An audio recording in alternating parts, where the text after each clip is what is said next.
So where have we been? It's been like, I think, over 2 months. I don't remember exactly when the last stream was, but I think it was about 2 months ago.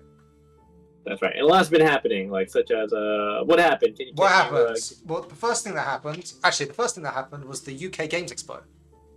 UK Game Expo. Yeah, how'd that go? It was awesome. We met a lot of people, a lot of fans, some playtesters as well turned up, which was really sweet. We made a lot of new fans as well. A lot of people came by and appreciated what we were doing and just picked everything up. It was really awesome. Now at the next expo, at that expo, did you promote this Twitch stream? Did you have a little tent that said follow us on Discord for game design? I was actually terrible at self-promotion. I sold people stuff and then I don't even think I had a QR code for the mailing list. I think I said send me an email and I'll send you the PDFs, but that was it. Yeah, I'm terrible at that. It's something I need to up my game at. I need to promote us in real life too. Yeah. Well, it's easier to do because that's a hard thing to do. Like if we had a meeting about it and we thought, oh, what do we need? Like we could help you make all that stuff. Yeah. But we were also busy.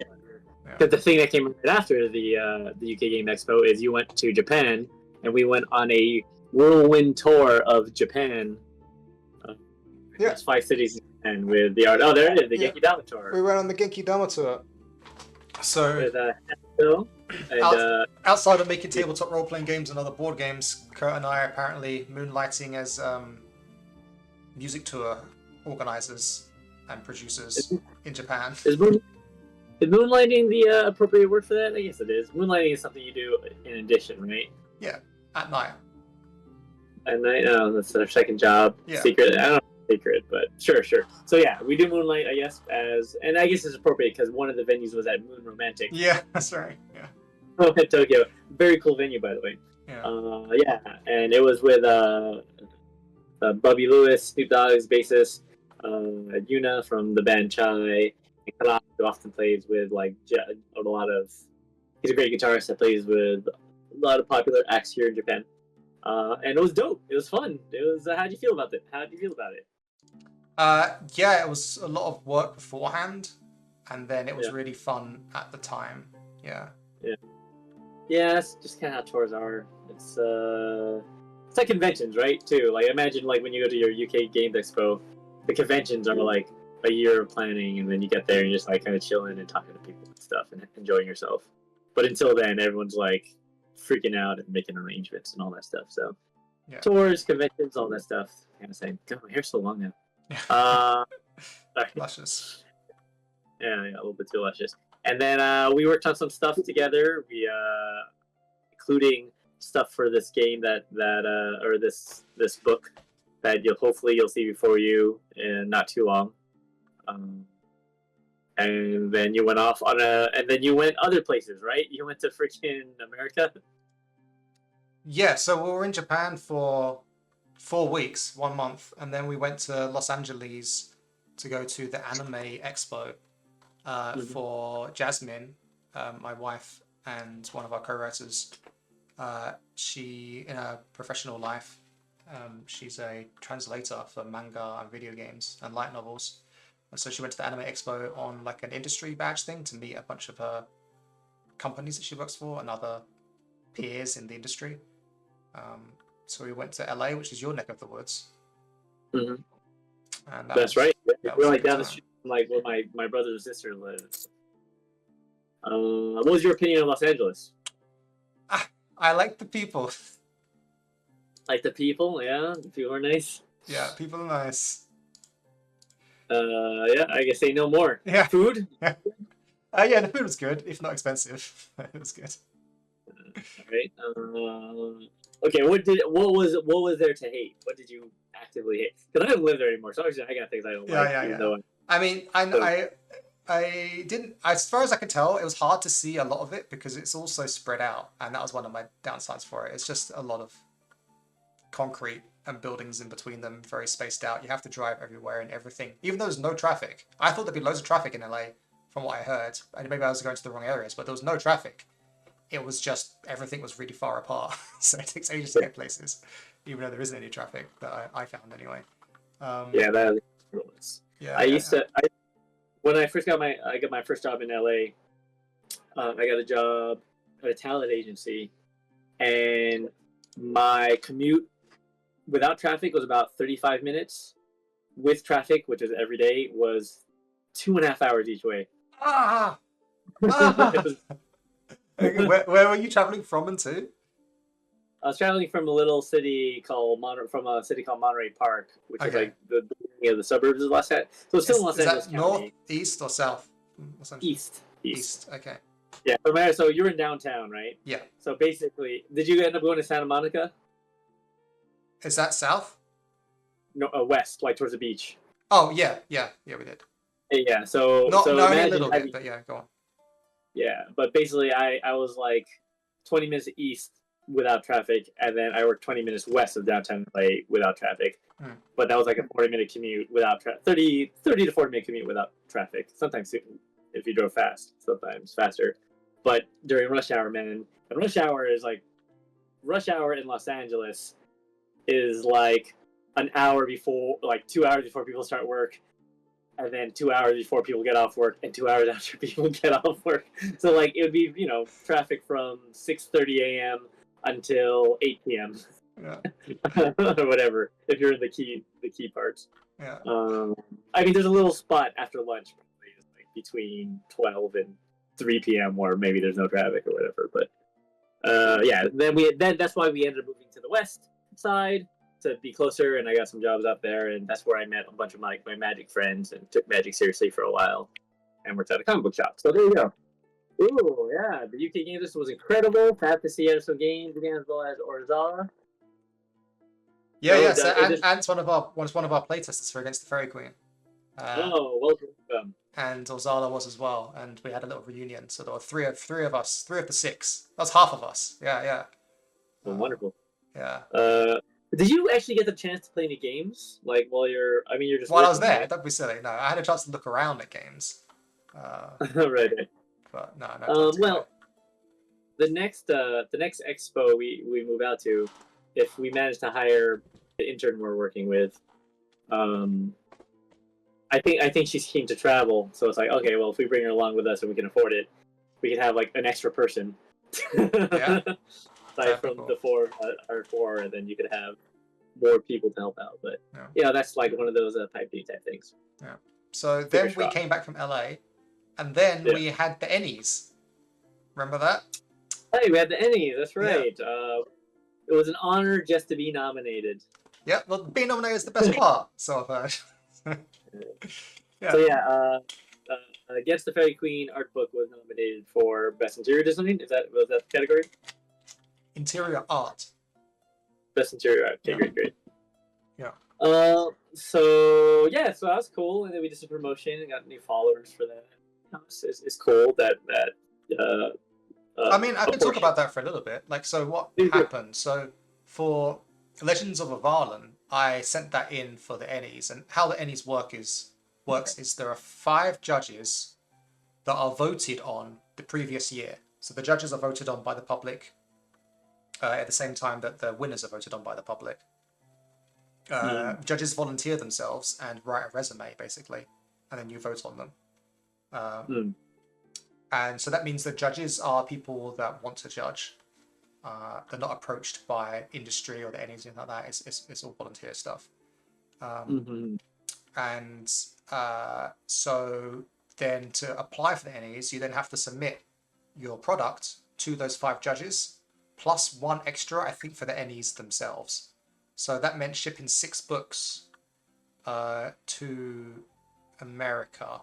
Or maybe I did it from my American warehouse. I'm not sure exactly, but still, it cost me 6 books plus 6 shipping. It wasn't a lot of money. It was like a couple of £100. But still, that's a lot for a small studio. And it's a lot for any small studios, really. So there's gatekeeper in that kind of way, and that you have to spend some money. But they did change it. I'm not sure when exactly. But you can also just send in PDFs as well. But I thought, what's the chance of winning if you're sending a PDF? It's going to be the ones that send in the books that win, right? So I sent in Legends of Avallen, and we weren't nominated for anything, and that was that. Then Ant said something in chat. Just listening in from holiday. Any nomination very well deserved. Thank you, Anne. Art is one of the things that attracted me to the game in the first place. I love the gritty style. Hell yeah, yeah, yeah. I really want the style to be grounded and yet somehow painterly and whimsical. It's kind of like a mixture of Yeah. like realistic fantasy. I guess like the painterly style makes you know that it's fantasy, but it's not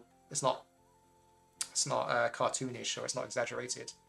Yeah, I want to go back to that comment after you talk about the Ennies, because Anne's use of gritty there is really interesting to me. Because even though we have a connotation in fantasy art about gritty, and I wouldn't myself use gritty to describe it, Yeah. It makes sense to me too. Yeah. Because I think okay. Let's come back to that. You're right. Let's put a pin on that and come back to it. Yeah, So go back. so for the Against the Fairy Queen, I wanted to submit the Against the Fairy Queen campaign book because it's amazing, and the art book as well. In fact, I did wonder if I could submit the art book, but then I checked and there's a category for supplemental products. I was like, well, it's a supplemental product. I'll submit it for that. And then I thought to myself, am I going to post these 2 books to 6 other people again? It's going to cost me loads of money again. No, I can't be bothered. As unlikely I'm going to win, I'll just send in the PDF and see what happens. And then while I was in LA, I woke up in the morning and had an email that said, congratulations, you've been nominated for an Ennie. And I immediately started swearing and then shouting about it. We've been nominated for an Ennie. And I was actually sharing a room at the time with Jasmine and her 2 friends. And they didn't know what Ennie was. they thought I'd been nominated for some kind of TV award or something like that. And they didn't know why, because we're not into TV. Anyway, so I was very excited. And so yeah, it turns out you don't have to submit the books. You can submit a PDF and that's fine. But what I was confused about was that I submitted the art book for supplemental product and it ended up being nominated for interior art. Now that makes sense because it's an art book, but I would have thought the interior art section were for product for games, right? And that we would put into the supplemental category or something like that. But for some reason they chose to put us in just the general art category. And it's also confusing for me as well because they're saying that the art is what is getting the award, which means I guess the art in Against the Fairy Queen is award nominated worthy, but they chose the art book, I'm guessing because it shows off the art more, or because the concept art was really cool as well. So now it's kind of like the art book's the award nominated book, but it's for Against the Fairy Queen, which also features the artwork. So I guess that's also nominated in a way. Regardless, when so then the voting happens, and so thank you all that voted for me in the Discord and on our Twitter and everything like that. Facebook and Instagram is very much appreciated. We gave it the old college try, as you'd say in the States. You don't say that in the UK? No. No. The old Oxford tryaroo. Yeah, we could say we gave it some welly. Yeah. Sure. Okay. Yeah, which you won't know what that means. I have no idea what it means. Okay, yeah. All right. So yeah, we gave her the old college try, and then the voting happened, and then the winners were announced at Gen Con on stage, live on YouTube, in Indiana. I was invited to go, but they don't pay for anything, so I'd have to go there myself, and I couldn't afford it, so I didn't go. J Dragon, who's now recently thrust into the popularity in the design sphere for tabletop role-playing games, they read our nomination out on stage and everyone clapped for us. I should send you a YouTube video, actually. I forgot to send it to you. We were clapped, and then summarily it was announced that our competitors won the awards. And that's okay. Eat the Right one, right? Yeah, Eat the Right won, and then Grasslands came second. I didn't really look at Grasslands, but Eat the Right was pretty good. Yeah, it's pretty good. It's pretty good. So yeah, that was the Ennies. That was fun and exciting. And a funny thing about like the whole Ennie thing too is like I think we saw some comments of guys like there are no D&D books here and it must be rigged, blah blah blah. But D&D books do get nominated every so often. What's really important about something like the Ennies is it's one of the best ways to hopefully give legitimacy to indie developers and so on, right? Well, yeah, but I don't think like that's its purpose, right? But I do think that it ends up happening because the indie stuff being made is fantastic. Like, so that ties it back to the UK Games Expo. When I was at the UK Games Expo, I'd have a lot of people come by that are into D&D. They'd flick through our book and just like marvel and be like, how is a small team in Wales is making a book of this quality and WotC can't do the same? Now, I'm not saying that. That's what they were saying as customers. They just looked at our book and said, "Why can't Wizards of the Coast make a book this good?" This is not slander. It's not libelous. This is just what other people say. Yeah, we're attributing. Yeah. Sure. So I got that a lot, and yeah. So the Ennies, I mean, anyone could submit to it, and then it's the judges that decide what they think is worthy. This year, Wizards of the Coast didn't nominate anything for themselves. They didn't put anything up for it, but Pathfinder did, and a lot of other big names do. Yeah. Yeah, in our category, we were up against Warhammer 40k. Yeah. And so they also lost, so it doesn't feel that bad. No. Right? Like, yeah, exactly. They have money. They have a lot of money. Have you seen the cost of a set of miniatures? Yeah. But yeah, no, it's cool. I mean, I'm really excited about this next campaign that we're doing. Which we're wait. Do you want to circle back to that gritty comment? I do want to circle back to that. Yeah. So okay, so going back to why people like your art, right? And Ant says, wait, should I get some art? Should I get some art up so people can see what we're talking about? This award-nominated artwork. When people say gritty, for most like visual mediums, we often think of like either black and white stuff or like gritty film or kind of grim dark type stuff, right? Yeah, I think people say gritty a lot nowadays. They think Game of Thrones, they think blood and guts, they think realistic medieval torture and decapitation and things like that. But Avallen's art is like like the thing that unites them is this kind of groundedness, like you were talking about. But there's still this kind of whimsy to it, which I think is very attractive, and I think. Let's go through the art. Yeah, like look at this. Like, what's gritty about it? I suppose. Actually, I mean, Ant, if you're still here, we're curious to see what you mean by gritty. Like, the way I interpret it is that, I mean, literally, the brushstrokes make it look like the art has texture to it, which is in itself literally grit, right? And the world grit to it. It's textured. And we call it, that's what the word means, right? When grit means like it has like chunks and it's not smoothed over and it's not like, and that's the criticism of a lot of like current fantasy art. Not trying to be photorealistic, somewhat abstract, but gives a real sense for the scene. Yeah. I can see that. Yeah. Pointillism. It's not pointillism, but pointillism. Pointillism is the French. Anyway, like impressionistic type stuff. Yeah, like you have to use bigger chunks and shapes, or rather than like super smoothed out hyper fantasy like you see in a lot of modern fantasy art, which is fine too. But everyone does it, and then when everyone does it, everything just kind of looks the same, right?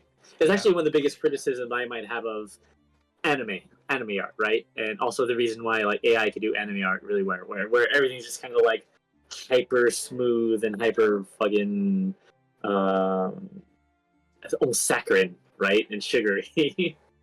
And yeah, so yeah, I agree with that. Thank you for the observation. I never would have thought of gritty, but it makes a lot of sense.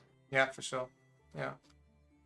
So yeah, that was the Ennies, and then I went to Copenhagen on like an actual holiday to visit Jasmine's parents who are in Europe for a bit. And there, I'm gonna share this soon with everyone on Discord and social media and everything. But there, I had a huge shock, a pleasant surprise. It was a wonder, Kurt. It was absolute wonder.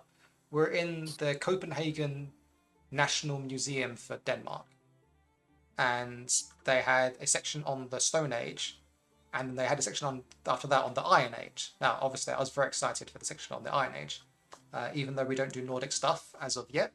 There's still similar cultures, and there's lots of trading between the cultures as well, and a lot of similar lifestyles and technologies. So I was still keen to check it out. Now, the Stone Age section took forever. I was getting very impatient. A lot of stone tools to look at. It was very, very cool.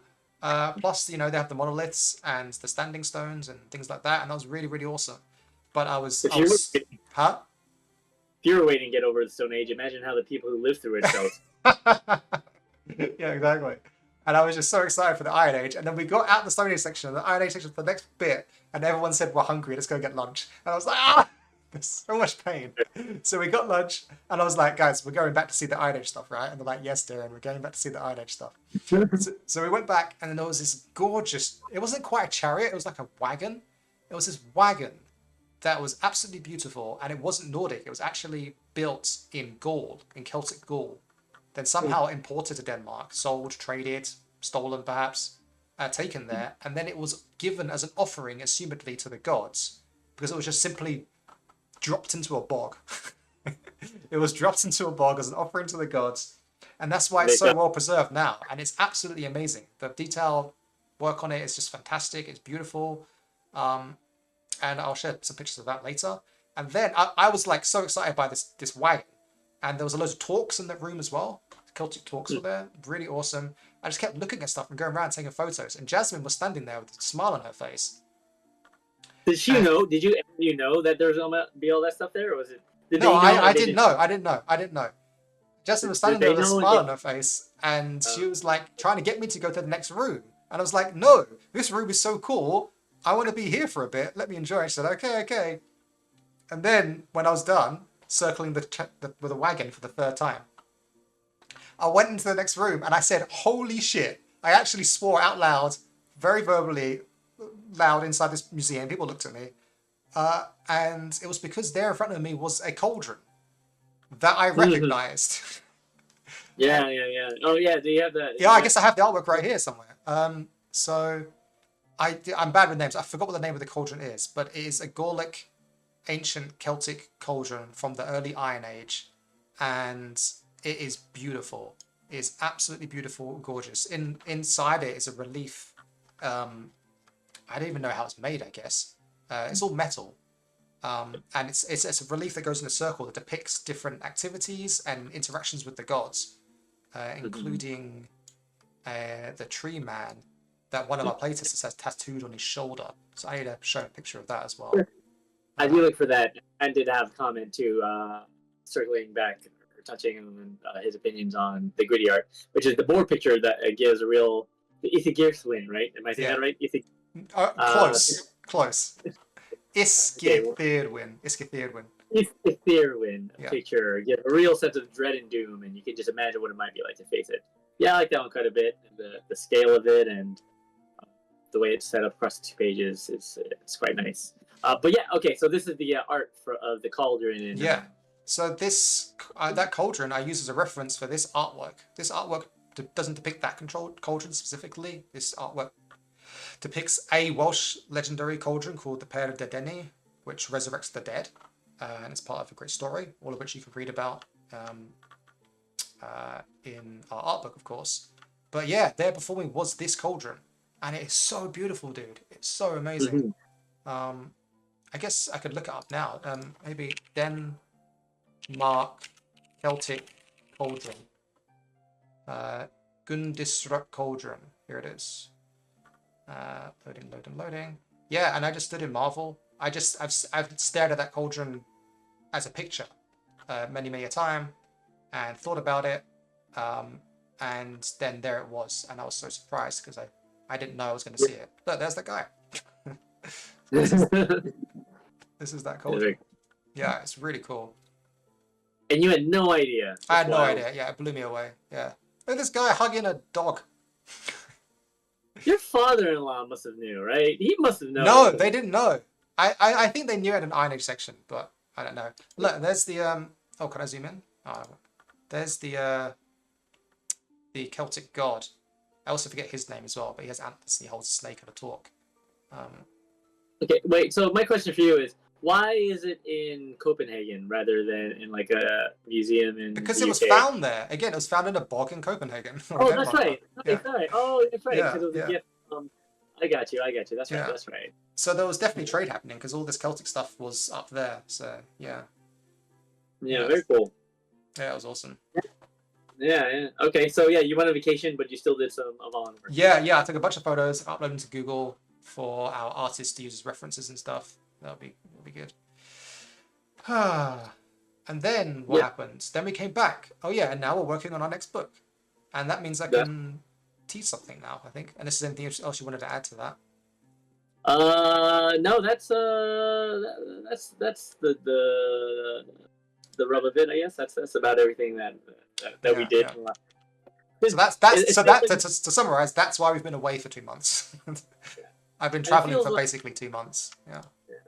it feels like it was not that long, and it was incredibly long, and a lot of stuff happened. So that's like how time, I guess.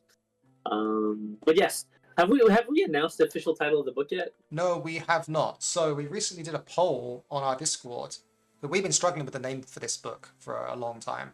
Actually, we struggled with Against the Fairy Queen as well, remember? And then we got there eventually, thanks to you. I think it was really. Yeah. Can we talk about how we got to that name, or should we just? Yeah, no, we can. Yeah. What were some of the front runners at first? You recall? Of Blooms and Blood. Of Blooms and Blood. Which I still like. It's pretty cool. Of Blooms and Blood was a front runner. Scourge of the Everones. Scourge of the Everones, sure. Which was also a front runner. We ended up settling on Against the Fairy Queen. Yes. Because it was basically referencing two books, right? Yeah. More or less. Yeah. One was Spencer's The Fairy Queen, which gave us some inspiration for some stuff. Yeah. And another was against the classic D&D, old school D&D module, Against the Giants. Yes. Yeah. Which I forgot whatever module number that. Yeah. And it was your idea, doing that Grognard reference, and then as soon as you said it, I was like, oh, I don't know, but then I just thought about it, and the fact that it had Fairy Queen in the title, it just sounded good. Yeah, Against the Fairy Queen, and you're right, it just exactly encapsulated what the whole campaign book was about, which is kind of perfect. So that's what you want. I mean, I guess it could be spoilers, right? Like, yeah, it is a slight spoiler because the Fairy Queen does appear in the campaign book somewhat as an ally to begin with. Yeah. If you run Against Fairy Queen, just don't tell them the name of the module Against Fairy Queen until the end. And that was also sort of built off of a pretty cool adventure Against Fairy Queen, which was Kara on the Borderlands, which is another old school D&D reference. Yeah. To keep on the Borderlands. On the Borderlands, yeah. So this one is not. Is it our next title? Is it? No, it's not quite. But I mean, it is similar, I guess, to some D&D modules, but that's not intentional. We had a whole bunch of ideas. We put them to the Discord, and the Discord quite clearly voted for one over all others. And the title of it will be a Faeseeker's Guide to Avallen, which is awesome. Wait, does Discord have like? Oh, when is that going to come up? Please don't try and make that happen. Is that yeah, I mean, it has been a thing, but Faeseeker's Guide to Avallen. This one kind of came out of nowhere. We'd come up with a bunch of different ideas, and like the simple ones were like clans of Avallen and things like that, but nothing was really working for me and making me excited. One we do like. Huh? Sorry, go ahead. No, you go. The one we did like. Well, that's what I was going to get to. Is that like on the same day I had two great ideas. Where I'd known this before, like months ago. Like something really cool is just putting words together and making it something new. And I'd been trying to do that and had been failing. And then in one day, within like an hour, I came up with Wodestones and Faeseekers. And I thought both those were really cool ideas. So we started playing around with that. And the thing is with cool words is that you just make them up. You don't just make them up. Usually you have ideas and you make a word for it. But this time I was coming up with words and now we have to make up an idea for it. And fortunately, our book, we were already doing this idea of you gaining powers from the Fae. So being a Faeseeker is now the title of that kind of person. A Faeseeker is the crazy sort that thinks they can seek out and find the Fae and gain benefit and an agreement with them, as opposed to getting their ass kicked and themselves tricked, as most would be, right? Would you say it's slightly derogatory? But in Avallen, someone would call you a Faeseeker in like, I guess it's like a definitely like, why would you do that? Why? Sure. It's a madman, a mad person would be a Faeseeker, yeah. Sure. Yeah. Do we? When do you think people could see the because we also have some art put together for it, right? So when do you think people could see that? I'm going to show them right now. Oh my goodness! You see how I set that up for you guys? You thought you had to wait. You don't. You can watch it and look at it right now. Yeah, we got some. This is early. It's not finished yet, but this is a mock-up of a Faeseeker's Guide to Avallen. Faeseekers got fallen. Yeah. Well, there you go. So this is and that's a good question. Why would you mess with the Fae? It will only bring you bad luck. That's kind of what we're gonna talk about today, actually. So thanks for being. Yeah. But I want to talk about this cover first because it's beautiful. Okay. So the art is by our Ennie Award-nominated lead artist Rafa Grueso, who did much of the work against the Fairy Queen, and it has touch-ups from our lovely Chrissy Digg, who is now an artist and graphic designer on the team as well. And Chrissy Diggs also designed our awesome title. So what's going on here? What's this say, Kurt? Oh, Songs of Iron and Stone, a Faeseeker's Guide to Avallen. Avallen. Yeah. As one what does Ant say? Why would you mess with the Fae? It will only bring you bad luck. Exactly, Ant. That's why you'd be crazy to be a Faeseeker. Well, it could bring you bad luck or good power. Yeah. Origin. So it could be it could be a bit of both. Monkey pipe. And yeah, maybe, we'll talk about that in a minute. Yeah. So yeah, what's Songs of Iron and Stone, Kurt? Do you know? The Songs of Iron and Stone is our current effort to rebrand the system that Legends of Avallen is based on. So Legends of Avallen has its own game rule system, as anyone who's watching this probably knows. Yeah. And it's based around cooperation and working with each other, and doesn't use dice, right? It uses cards for mechanic resolution. Yeah. And we've decided we like the Iron Age so much, and there's not a lot of people working in the same space. Yeah. That in the future we want to expand this world out and explore other Iron Age cultures using the same rule set. Did I cover that happily? Yeah, exactly. So we've also had other conversations with our community and things like that about what other Iron Age cultures we want to move to. Because for Avallen now, we're doing Celtic, of course. And we've done a rulebook, we've done a campaign book, and now this will be our setting sourcebook guide. And for me, that's like the trifecta, right? That's kind of everything you'd want to have, possibly, to do everything you might want to need to do in an RPG campaign world. And then we're going to move on to some other cultures. And of course, we can't keep calling the brand Avallen if we're moving to other places. So we need like a unifying title for the whole series. And so in the future, you'll see a Something's Guide to Egypt, I guess, but something like that, or the Eurasian Steppes was also a popular choice that we're looking at. So there will all be Songs of Iron and Stone, and the songs represent the legends, the myths. Iron represents the humble folk that we're rising up, and politics and war and terrestrial things, and the stone represents the magic and the other worlds and the sacred, and the much older than the iron, right? And that's what Songs of Iron and Stone is. That will be our series going forwards to other Iron Age cultures. Yeah, so support this campaign, and hopefully in the near future you'll see other Iron Age books. And when we talk about Iron Age too, it's to me it's interesting. Like what other campaigns play in that aside from things that are Roman? But I feel like even when books like are like Roman based, they're like, yeah, they're the Iron Age technically, but they always like they're marketed as the Roman era. Yeah. But are there any other like game settings that sort of play in this space, like pre? I mean, yeah. by name, Sean Tompkins' Iron Swarm. Iron Swarm, right? But it's not earthly culture. It's just kind of a broad, low technology, Iron Age-ish kind of setting that isn't really expanded upon much. Right. There are some other, I guess, sword and sandal RPGs, but that's more like Bronze Age stuff. Yeah, so not many. We'll have to do some more research. Yeah. And also we're trying to very much give it a folkloric bent, right? Where we want to read, exactly.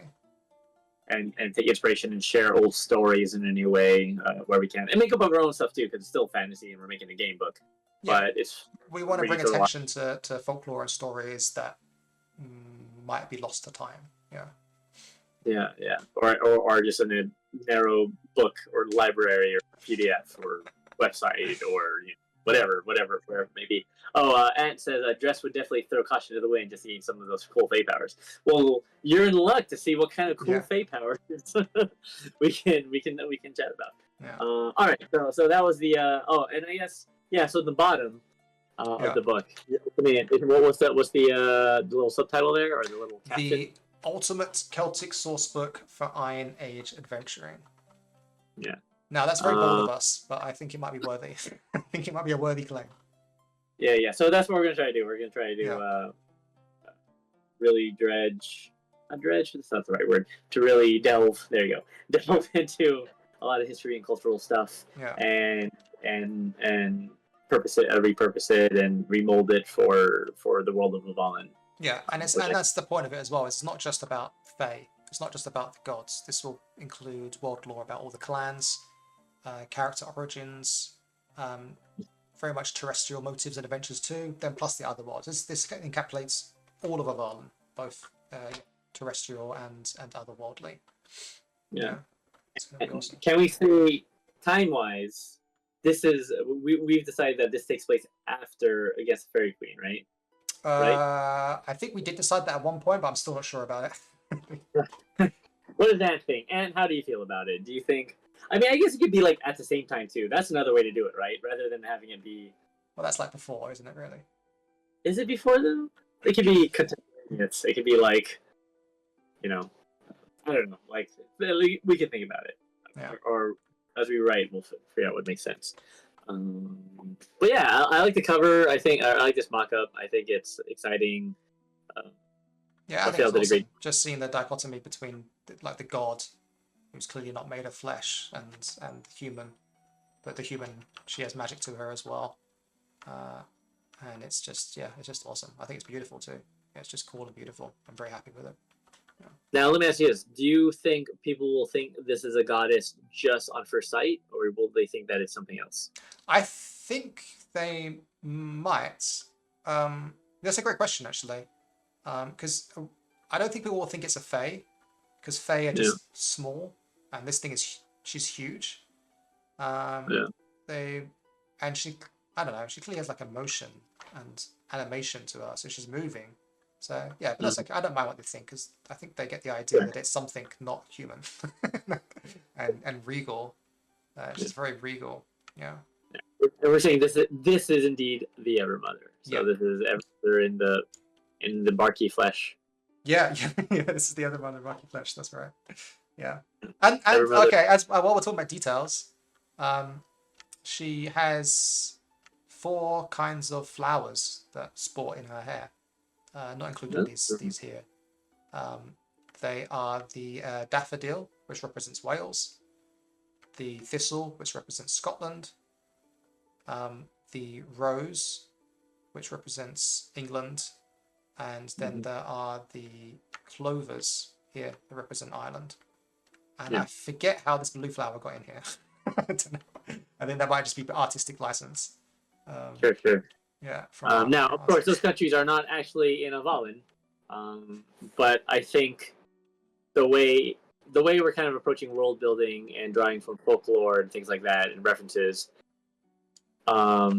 we like to think is similar to how writers like Tolkien, right? We're trying to write like an English epic, even though it doesn't take place in England or whatever. Like it's just clearly an English story, and this is clearly trying to be a Celtic British story and a world that we're drawing heavily from the elements. Now I'm not British. I'm just a fan of British stuff, and so Darren's and there being both a Brit and someone living in Wales, and also coming from are your grandparents from Turkey? Is that right? Yeah. I'm half Turkish. Yeah. And supposedly Turkey was the origin of a lot of Proto-Celtic culture, or there's a theory that it's. Yeah, isn't there was Celtic activity in Anatolia. Yeah. Yeah. Actually, this is a complete side note. I don't know if you know this. Oh no, we did talk about this. Like Chrissy is part Celtic. Yeah, we did. Yeah, Chrissy, our artist, turns out, was it 6% or 4% or something? She's like 2% Welsh and 4% Scottish. Yeah, cool. Yeah, she might be more Celtic than me. I might just be Anglo-Saxon. I haven't done my blood checks yet.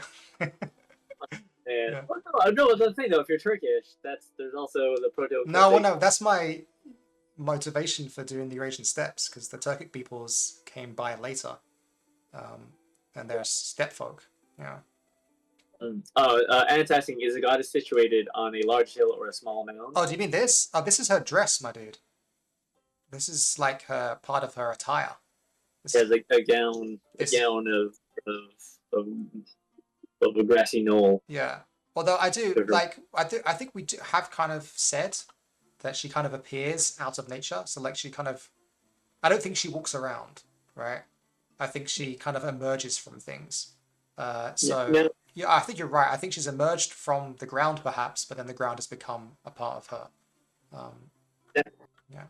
Now this is something that's is this a bit of a retcon, or because we have the whole thing with the Ever Pact, right, where the Everones are not supposed to appear in the mortal realm. No, this would be her appearing in the other world. Yeah. In the other world, yeah. Yeah.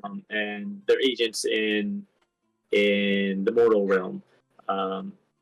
Would be her agents would be the Tillis Tig, which of course, spoiler alert, big part of Faerie Queen is that. I'm not saying am I saying it right? Tillis Tig. Take. Tillis Tig. Yeah. So the Tillis Tig, the Faerie Queen herself is the Tillis Tig, and it's called the Faerie Queen because she's like one of the highest and oldest of the fairy nobles. But then she ends up getting fed up with that and putting her machinations into place. So yes, but I think in the original book, the core rule book, there might be a part where the Evermother appears in the mortal realm. Am I mistaken? No, you are mistaken. Oh, she does? Okay, but it is another world. Okay, so it's always another world. Okay. Yeah. Then I'm misremembering. Yeah. Never mind. Actually, I was like mentioned this, Chrissy. Like, I kind of want this writing to not be over the skull. The skull's a very cool feature. I don't know how we can adjust that. I think I've mentioned taking away these logos. Maybe the writing could just go down. Oh, sure. Yeah, that's probably better. Yeah. You could just put the Adderstone logo on the spine. So yeah, we're making decisions as we go. Yeah. I do agree with that. Anyway, I'm excited. It's cool. It's a good book. God, is hair also solid ground? Did this become clearer when the art wrapped around the back of the book? I like how our fans asking these interesting details. No, the hair is not solid ground. The hair is branches with leaves, and it will wrap around to be like this huge bloom behind her, but it won't touch the ground. No. But you know what? I don't know. She's in the other world and she's a goddess. Yeah, like, it could become another Earth at some point. Sure, why not? There could be a weird thing where it just like blooms out like forever, and then spirits can walk on it as if. You know what? That's probably better. That's probably better. You can create some lore where like she, but then I don't know. We're not sure yet. We're still musing on stuff, but it'd be cool if it was like its own firmament, you know? Yeah. All right, shall we move on to what we're doing today? Yeah, that was a long introduction about where we've been and where we're going. Yeah, so we were talking about something like another poster put on your wall. Yes, we hope so. Yeah, yeah, you're right. There should be an art print of the thing. Yeah, there'll be an art print of this. Yeah, cover art print. Yeah. Good point. Yeah, good point, Ant. Thank you. I'll write that down. Yeah, very good. So yeah, we're going to be talking about something that Dress would enjoy quite a bit. Mm-hmm. And that is Fate Trick. So key part of being a Faeseeker, we've decided is so just as an overview of what this means is Tillis Tig, the worst pronunciation. That's why I write. I'm terrible at pronouncing. Even English words, pronouncing words. The Tillis Tig are the fairy nobles, right? So you have fairies of all kinds in the other world, and one of the accepted parts of our lore is that when someone passes away, they enter everyone's other world, but typically they'll come back as a lower fae. Like, for example, the world of Pencarroll, they'll become a bubak, right? Yes. Or in the world of the those who worship their father, they'll come back as goblins, which are their version of red caps and goblins and all that stuff. But those who are particularly faithful, or lower level fae that are faithful and prove themselves worthy, can join the ranks and morph like a Pokemon into a Tillis Tig, which is the high noble human-like beautiful version of an ethereal fairy for each, and they organize themselves into courts We haven't decided 100% yet if we want to call it fairy courts, fae courts, or Seelie courts, which is like a Scottish term. Yeah. And Seelie courts, which are often associated with summer, sort of also imply the existence of an unseelie court, which is associated with like winter and darkness and all that stuff, which is also cool. Yes. But a lot of conventions of that stuff too are sort of associated with Renaissance or post, or was it? Yeah, no, not Renaissance. What was Shakespeare? What era was Shakespeare? Shakespeare. You're asking the wrong guy. Yeah. Yeah, Elizabethan, I guess. No. Elizabethan, No. sure. No. Victorian. Yeah, Elizabethan. No, Elizabethan. it would be Elizabethan. Yeah. Such as Spencer and Shakespeare, and they made up their own stuff too. But that's like well after the Iron Age period, and a lot of stuff we have about fairy courts and so on is inspired by that. And we're not gonna like throw all of that out because it's still cool stuff. But we're reimagining it still within the context of like Welsh mythology and Iron Age stuff. Yeah. Right. That'd be good. Yeah. And so if you're a Faeseeker, you're trying to join these things and seek the power on Earth while you're mortal. And I think the implication is either you want to do something and become a legend now, so that you have power here, and maybe other people's inspirations are to sort of show their faithfulness now and to sort of ensure that when they do pass into the next realm that they do become these like higher nobles or whatever. But there's a kind of hubris to that people don't like either, right? It's kind of uppity, so to speak. So it's not necessarily supported or looked well upon by most commoners and yeah. But you're an adventurer, so you don't care what people think. If you did, you wouldn't be an adventurer. Yeah, exactly. Yeah. Yeah. So a key part of it is that in our world lore, the gods, the Ever Ones, swore this pact together that they would not directly interfere in mortal affairs, because when they do, it tends to lead to war and great suffering. So they agreed for the good of Avallen, we won't do that anymore. And of course, there is this loophole where they can't interfere, but the Fae can. So much of the works of the gods in the mortal realm is done by Fae, but the Fae are, I guess they're somewhat few. You don't see armies of Fae running around doing stuff, do you? No. I think part of our intent of making it like folkloric fantasy is we want people in Avallen to feel the same way about fantasy fairies in the same way that people in the real world felt about fairies. They knew they existed, they told stories about them, but they were like part of the other world and best not to sort of get into their affairs, right? Yeah. Like, and I think it's probably the case that most Fae never step foot in Avallen, right? yes. We haven't decided why that is yet, if whether they can't or if they don't want to, or whether they're needed elsewhere. But sometimes they do, because you will see them occasionally, but usually you'll find them in the other world. And that means if the Fae want things to happen in our world, they can send one of them to do it, or they can get a human to do it for them. And you might get in contact with the Fae by visiting the other world, or perhaps one will come visit you at night as well. Yeah. What's up, Mitch? Ah, Mitch. Hello. Is that Mitch? Is that my Mitch? Is that Mitch from near Maryland? Mitch. Mitch from Maryland? What's up, Mitch from Maryland? Yeah, I am your Mitch. Cool. So, Kurt, you've met Mitch. He was at Magfest. Yeah. You remember Mitch? Yeah. Yeah. How's it going? How was Gen Con, Mitch? Mitch went to Gen Con. Yeah. Oh, cool. Dude, I saw pictures of Gen Con. It was wild. Like, did you see any pictures from it? No. There were like a million people. I think they sold 120,000 tickets. That's a lot of tickets, Kurt. Yeah, for completely sold out. It looked wild. So, yeah. Oh God, I want to go so bad. I've been wanting to go to Gen Con next year, dude. Since I was 10. Yeah. If this book goes well, we'll go next year. Yeah. Are you guys getting sick? Yeah, I hope so. Well, I hope so, as long as people aren't getting crazy sick again. Do you know anyone that got sick at Gen Con? Because I think that's the joke people are making, like, oh man, there must be so much COVID in that crowd right now. Mitch, what's Chew? Oh wow, I'm sorry to hear that. It was Craig got Chew, but Chew got a Ennie's Judge Award, so that was cool. Oh, tell us more about Chew.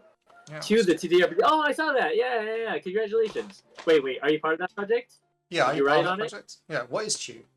I don't know. I think I've heard of it, but I don't know it. That is a book by Pete Patricia. Is that right? Or wait, is that based on the comic Chew? Or am I thinking of a different game?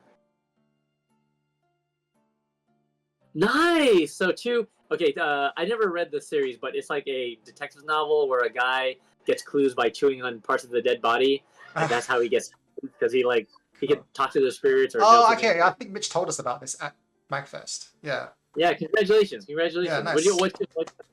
Yeah. What category did you guys win in? Judge award is it? So that's like Judge award. Yeah, yeah. Okay. Very cool. Very cool. Nice. Chicken is illegal. Judges Spotlight Award. Awesome. Congratulations. Great. Now, I've this is a comic that I've been wanting to read for a long time and just never got to read, and that's so cool. You guys got the license. That they got the license for it.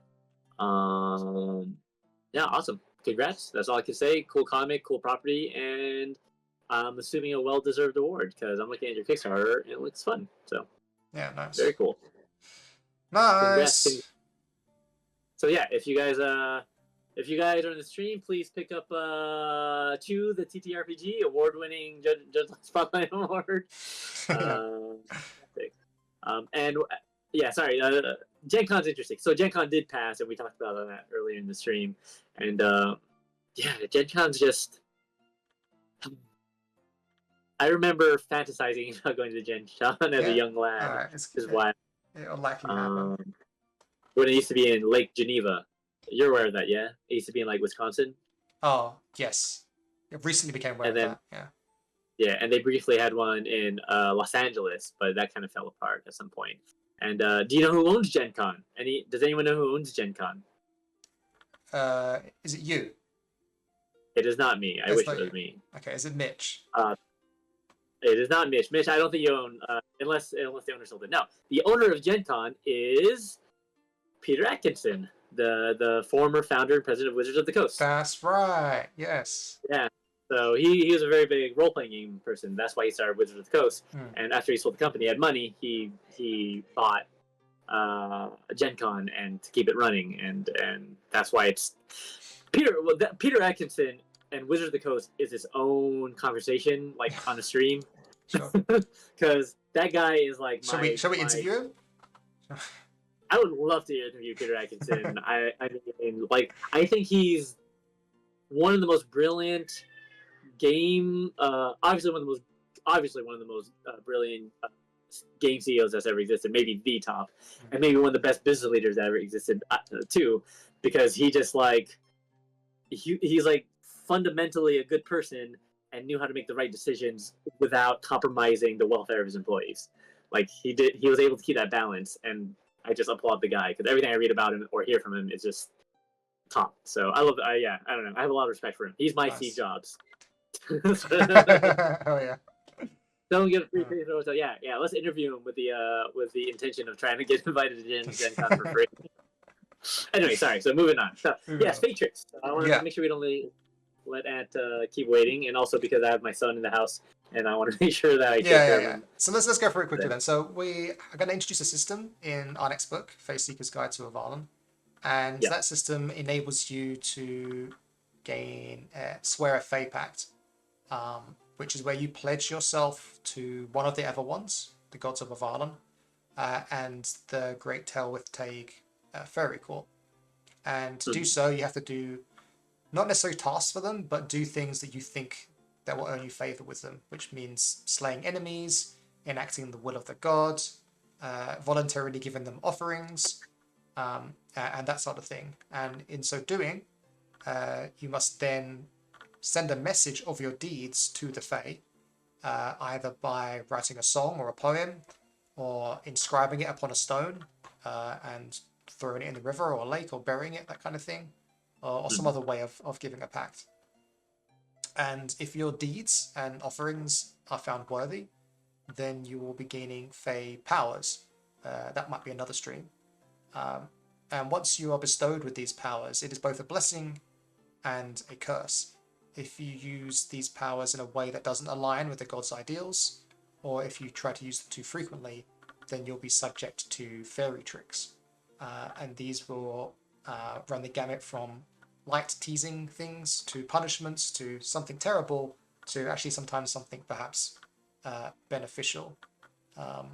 And we think the way that it's working at the moment is that cards will have a fairy trick written on them, and whenever you're subject to a phase trick, you'll be flipping a card to find out what happens.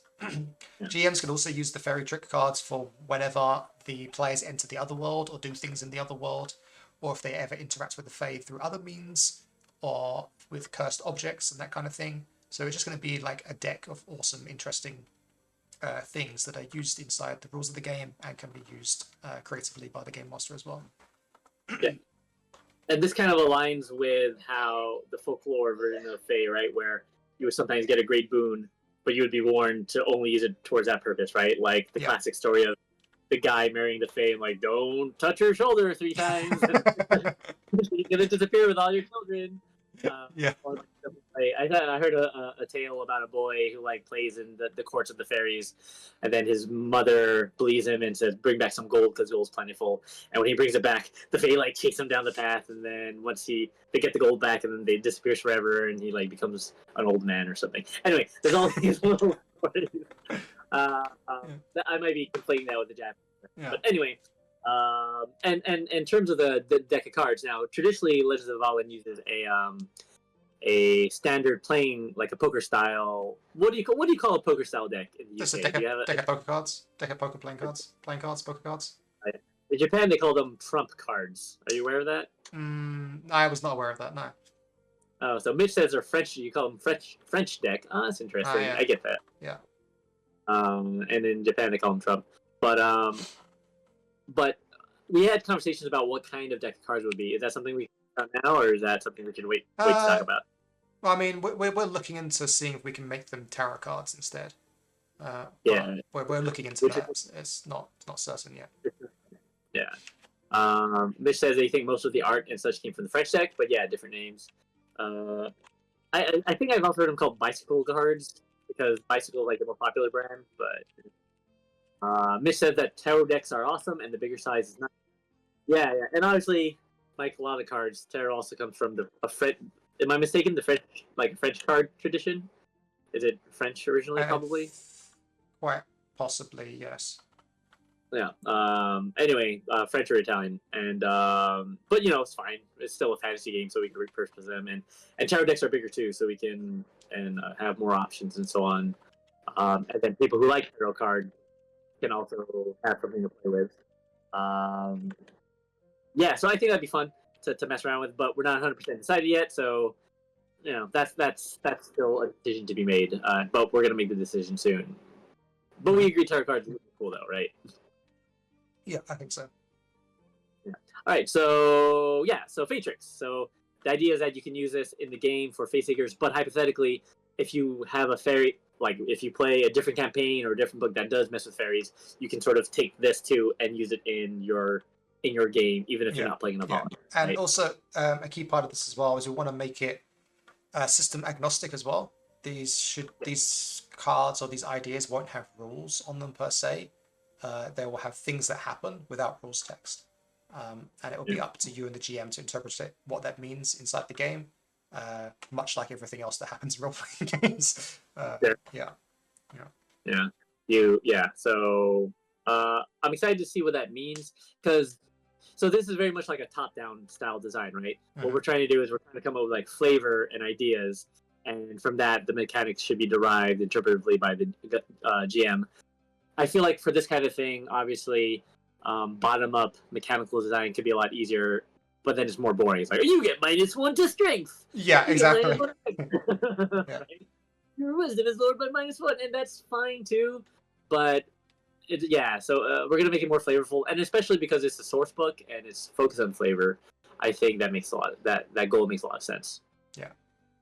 Yeah. So how should we start? We haven't made any of these, by the way. So you guys are joining in. Yeah. So I mean, I've started by writing. Can you see the stream? I've started by writing 4 categories, and because I'm imagining, because another part of this mechanic as well is that if you're in great favor with your god because you've done something particularly wonderful for them, they'll bestow you an extra blessing and that might mean that whenever you are subject to a fairy trick for some reason, you'll be able to flip 2 cards and take whichever one you prefer. And if you've done something to particularly anger them, then you'll take 2 cards and the GM will pick whichever one they prefer, which probably won't be to your favor. So we want some of these cards. I've put 4 categories here. I put fun, hindrance, terrible, and maybe useful. So my intent here is that there should be ones that are fun and quirky, but they don't really harm you. They're just interesting. And so, for example, the one I've just thought of right now is you are followed by a small swarm of glowing blue butterflies until when? I don't know.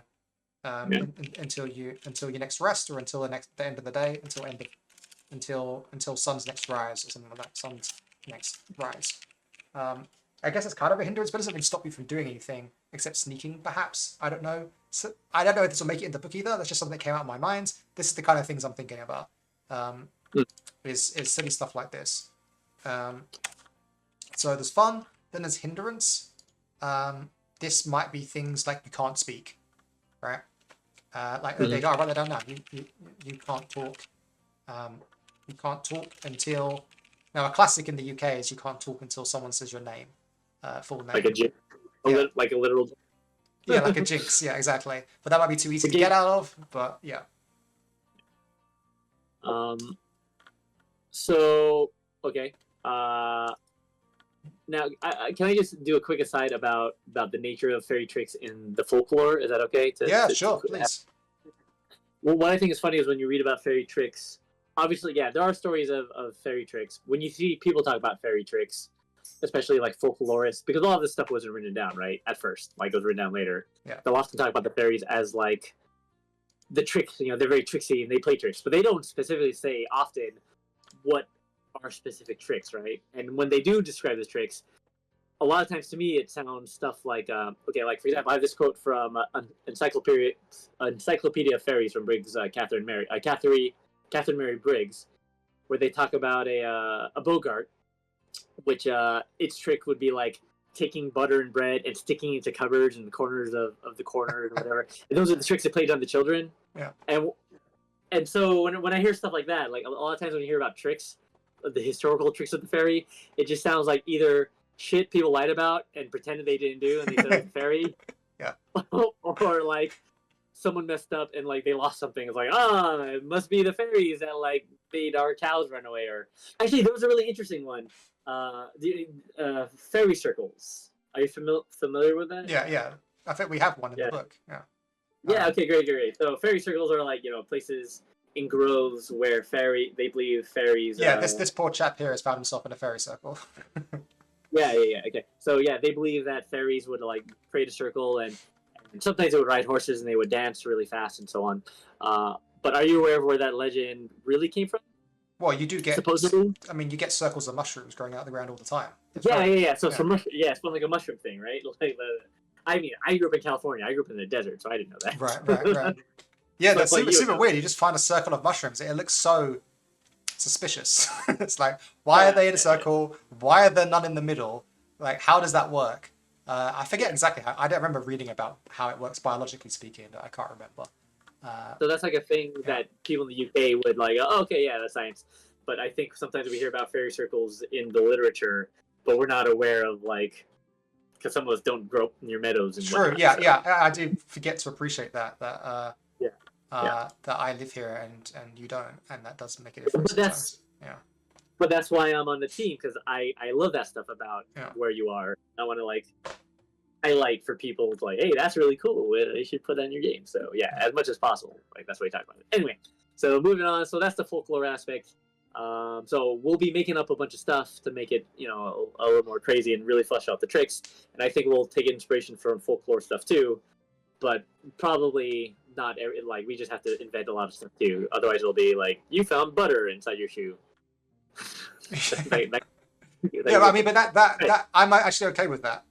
Like, okay, fine. That being one of them is fine. Like, because what does that mean? I mean, I guess I maybe mean, Fae under your shoe is better because it makes it slippy. Because obviously a key point of this is that we're making a game, right? So you want it to have some kind of interesting implication or interaction within the game. And butter in your shoe might not do much, but butter under your shoe, well, now it's slippery, right? Stubbing. Sure. Mitch says stubbing your toe in the same spot. Always get splinters when you touch wood. Oh God, that. Okay, no, okay. So these are interesting, right? Yeah. You're giving some interesting ideas. But so these sound like these are like nuisances. Yes. For example, wood getting splintered when you touch wood. That's almost like a curse. Yes. And so, does that work? Do those kind of ideas work for you, Darren? Or Not for the rest of your life. It has to be for a certain period of time. Now, I might make it a part of the rule that all Fae tricks last until the next sunrise or something like that. So it lasts for a day. Or we could make it a rule that the fairy tricks last until you do something to appease your god or the Fae. We can come across that later. Yeah. Yeah. Stubbing your toe in the same spot could be interesting. But then the other thing to be aware of is if we create a thing, right? If we create like a rule that doesn't have rules attached to it and is meant to be interpretive, to not make it power gaming exploitable. So for example, if we give the curse of like stubbing your toe in the same spot, does that mean someone's like, all right, well, I always stub my toe in the same spot. I'm going to kick the Fae in the head or kick the monster in the head, and you stub your toe on his head, and so that gives you argue it gives you an advantage because you're always going to stub your toe. I don't know about that. I think that sounds fine by me. I don't know about it. I'm not saying that that's what we do, but I'm saying is that way it could be interpreted. Cool. Mitch is like a machine gun right now, posting 100 ideas in the chat. Let's focus. Oh, when I played Changeling, the Lost LARP, we did a lot of that stuff. The higher your weirds, the more Fae things you couldn't do. Oh, that's interesting. Anything you write vanishes after a few seconds. Okay. So yeah, what I was going to do is going to ask chat. There's at least a few people in here. If we could do each category one at a time, and what category do we want to do first? And I guess should we do fun first? I think fun is the hardest. You think so? Okay. I think it's easy to come up with. When I say fun, I don't actually mean fun like it's enjoyable. I guess I mean whimsy. Harmless. Yeah, harmless whimsy. There we go. Yeah, harmless. So whimsy. these are like actually tricks, because in a way they're like playful tricks, right? They are actually tricks. Yeah. Well, let's start with hindrance then, because that seems to be where Mitch is at the moment. All right, Mitch, we're talking about hindrances. So I think a character can't stand children's laughter. I would probably make that any kind of laughter. No, because I feel like it's not much of a. Yeah, I would say it's more something like can't stand, or make it more of a like you're afraid, or you find laughter unbearable. There we go. No, and then the GM spends the rest of the session trying to make the other player character. Sure. That'd be kind of fun. Okay, well, here's a question about that. So let's dive into that, right? So let's say now again, these are Fae tricks, right? Yes. And there's an implication that Tilith Teg, a fairy noble, is sort of behind either actively cursing you with this, or that was like the underlying subtext to the power that you were granted. Yes. Right? So they're kind of involved with it somehow. Yeah. Is the fairy themselves, Tilith Teg or one of their underlings, involved with some of these tricks? Where, like, if you say you find laughter unbearable, and the fairy who you're tied to, or one of their servants, is constantly trying to make people around them laugh, or trying to create. Oh, I see what you're saying. I'm not sure.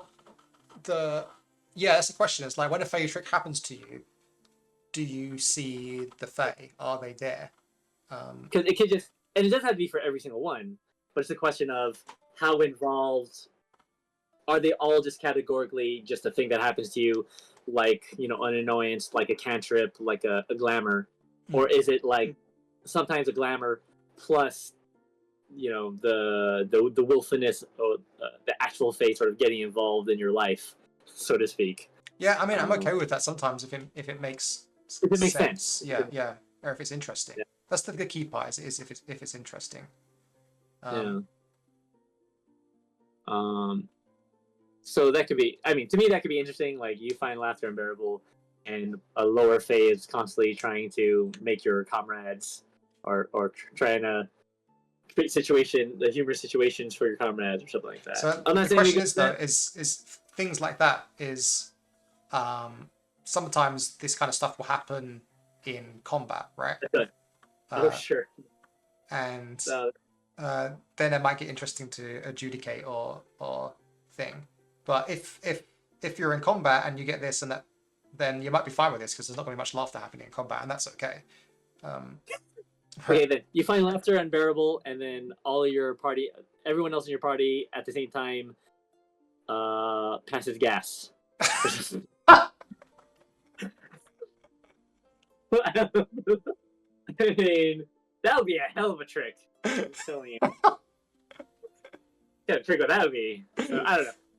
I'm not saying we use that. I mean, I'm gonna write it down.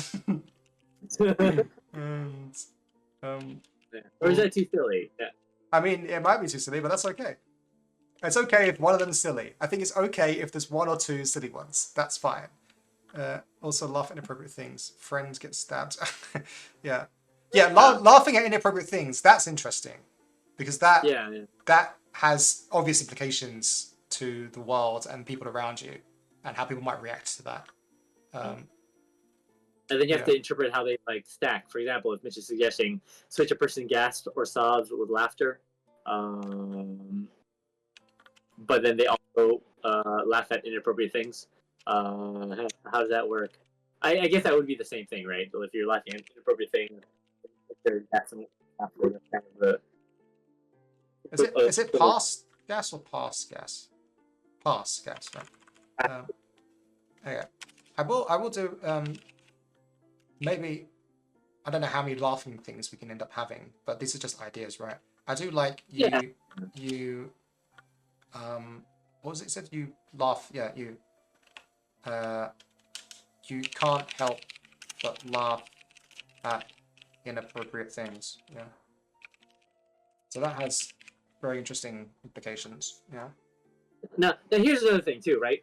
Like, okay, so you can't help but laugh at inappropriate things. What we haven't decided is how these get we'll get to Ant's comment in a second.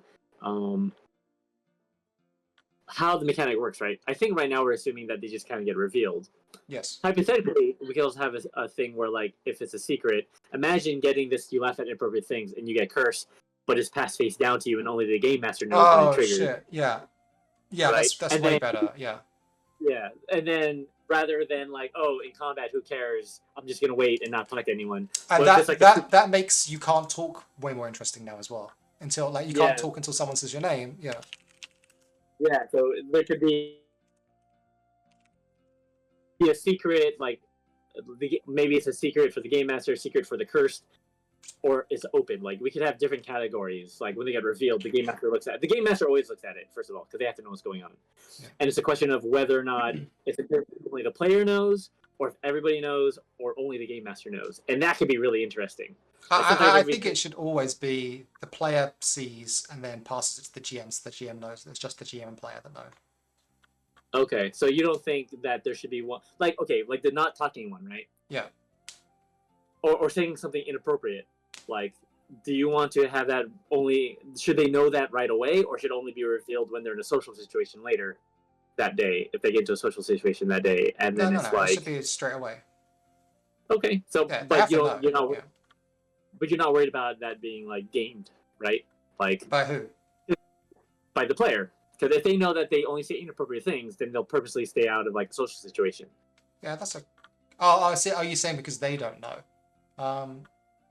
Yeah, but there's still the rest of the party, and there's the GM as well. Yeah, no, I think it's fine. Okay. Now, so Ant says that on holiday they've been reading a book by Catherine Kerr. We talked about Catherine Kerr recently, right? Isn't that the?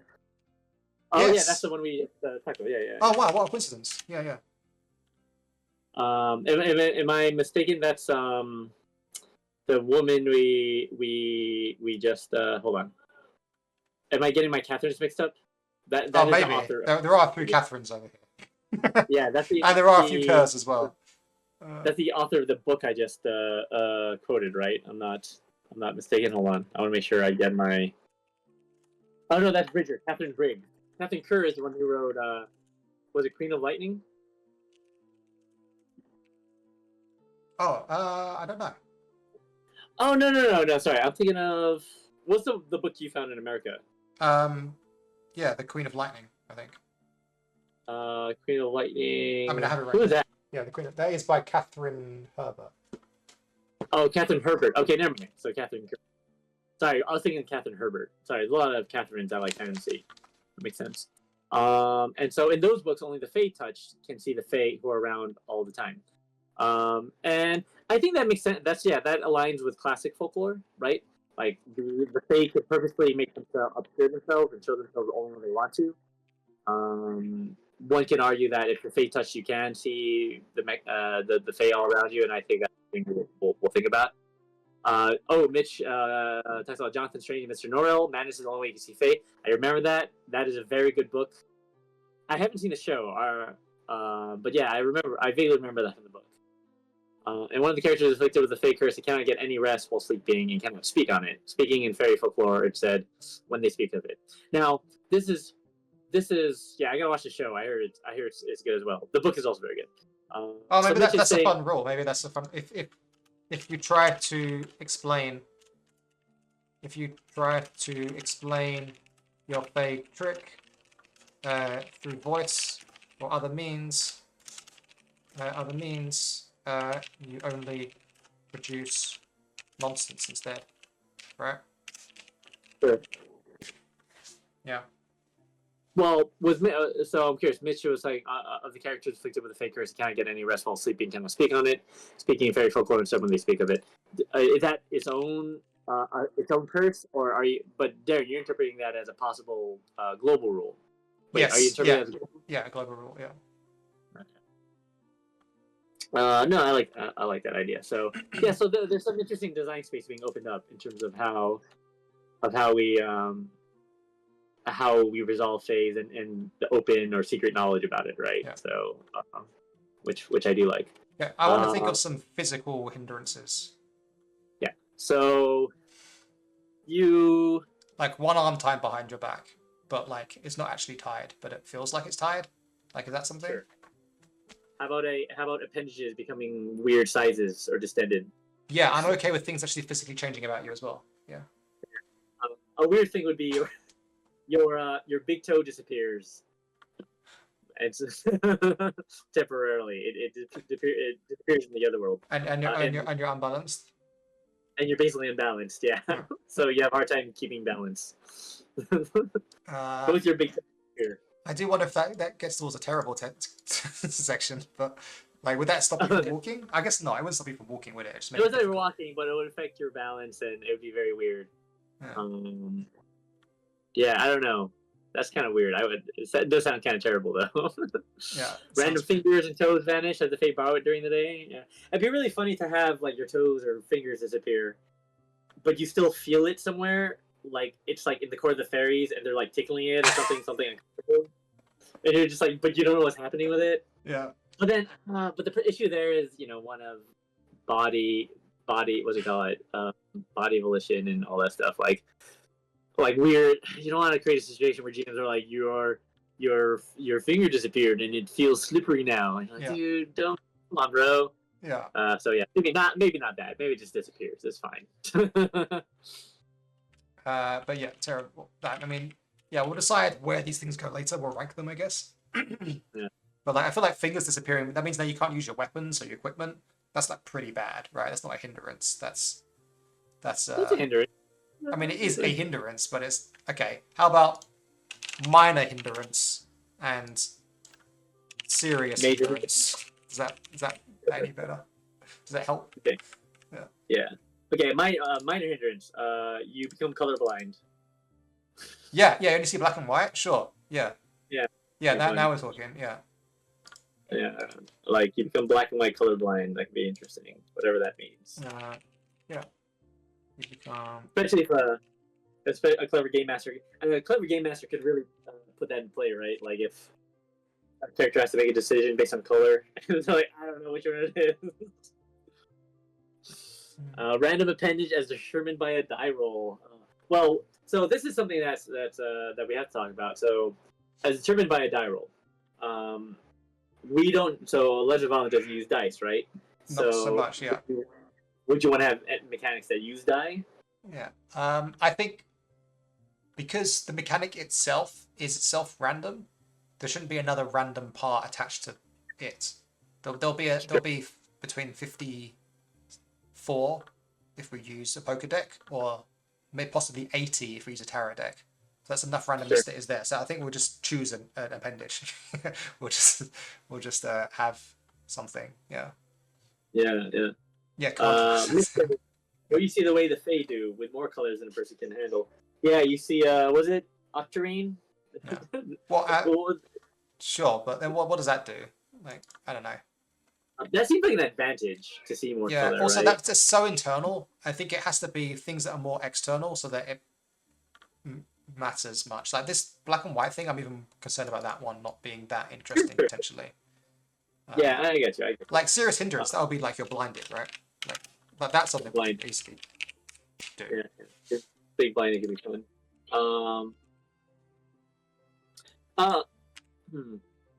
Would it be okay? So being blinded feels like a thing that anything can do, but what can a Fae do to your senses that feels like a glamour? Mm-hmm.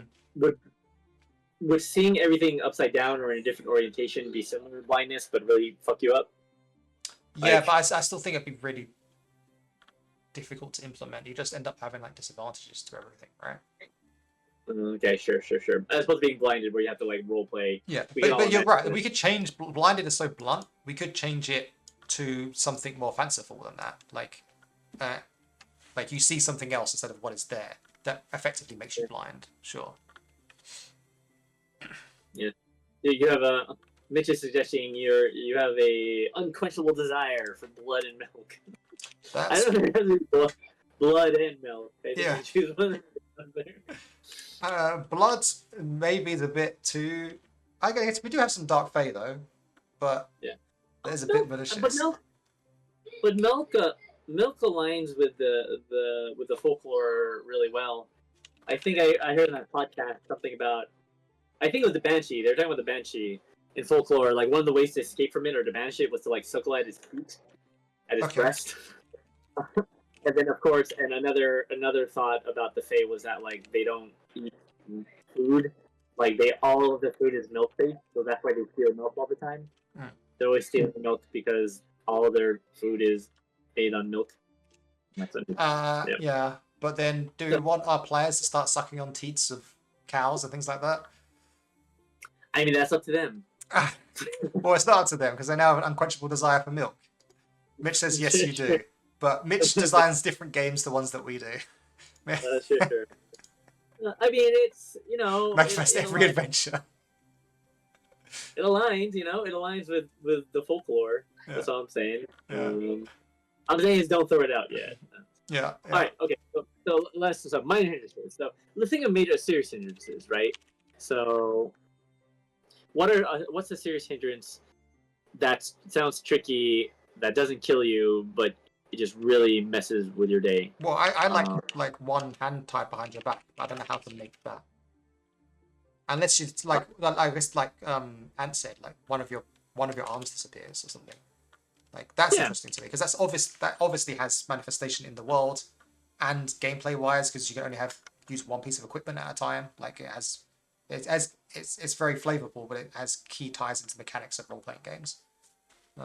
I mean, it doesn't have to be one hand be tied behind your back. It could be like one of your arms stops functioning for some reason, or your dominant arm stops functioning or something. Yeah. Or it's just like right? It just stops moving. Yeah. Your dominant arm, stops functioning exactly. Yeah. But whatever, of course we'll dress it up. We'll dress it up a bit. Yeah. Mitch says mushrooms sprout from your passing. Yeah, exactly. So that's like one I'd say is harmless whimsy, right? That's kind of fun. wherever you walk. Small can we make them mushrooms. can we make them poisonous mushrooms? But not necessarily causing death. No, because then it's like, well, what poison is it? And then the GM has to make up a poison for it, and that's just annoying, right? No. Well, you can make. What I'm trying to say there is, if it's just mushrooms, that feels almost like a boon, right? Like, oh, okay, good, and you got food for the next few days. Oh, there's small mushrooms, but no, it's not just a boon, because that means people can always follow you. That means you can't sneak, right? Like, you'll need a freaking trail of mushrooms wherever you walk. Well, that means you, yeah. That's interesting. Okay. But things just happen. Yeah. Okay, that's fine. All right. Yeah. That's why I like the harmless ones, because, yeah, you can maybe try and figure out a way to make it work to your advantage, but it's also going to be which has a good point. well. Yeah. It also clarify that it even when you're not outside, so you're inside and meeting with a noble, and you just have like mushrooms going behind to you, like, even when not on soil, I guess. Is that what we're saying? yeah, it'll sprout in the cement, it'll sprout on the ground or whatever. Yeah, see, exactly. I like that one. That's good. Yeah. All right, what else we got? Butter in your shoe. Yeah. Well, I like butters under your shoe. Or your shoes become butter. Yeah. Oh, your shoes become butter. Okay, actually, a serious hindrance. So, classic fairy folklore thing is things disappearing, right? Like your favorite item, your favorite weapon, or whatever. Oh, yeah, there you go. Yeah, exactly. Yeah. I think that may even be a minor hindrance. So, prize item of yours disappears, and also something that causes a mess, right? Like disorder, aside from things missing. Yeah, for sure. Like what would that mean? Like wherever you wake up next, everything's in disorder or something, or your appearance is always. It always looks like you. Something with your appearance, like you always look like you only had an hour's sleep, or your clothes are like dirty and you can't. Yeah, I mean, your clothes, your clothes become soiled, dirty, and they cannot be cleaned. Yeah. And kind of smelly, forever wrinkled. You have a faint glow surrounding your character, suggests Ant. Could be good or bad in a dark place. It's true. Yeah, like you have like a fairy luminescence of some sort. Yeah, I like that. You have a faint green glow. Mitch has forever wrinkled. Yeah, I like that. Like one of the ones I thought of a few days ago when I was plastering on this was like you age 1 year, and that's like just permanent. That seems pretty bad. Yeah, but there's no implications to that. But I also think like you get 1 inch shorter, and I don't know if there's any implications to that either. A good one is your hair instantly grows out. Yeah. So like okay, or your hair falls out, right? Both of those are interesting. So okay, I'm going to a classic thing in folklore is like the person disappearing in the realm of the Fae for many years. Yeah. And then coming back and no time has passed. Yeah. Could that be a card where like you disappeared for 3 years and you had and you were in the realm in whatever, like a room in a maze and given food, and you could talk to no one, and your hair is growing out and you're not able to shave, and now you're back in the mortal realm. So you have to role play just like disappearing for 3 years and then immediately coming back. Weird. I mean, we could do that. I mean, I would like some of them to be crazy and weird, especially if we end up with 80. You disappear for what feels like 3 years, and then reappear at the same point in time, and then reappear as if no time has passed. As if no time has passed. No. Is that too much?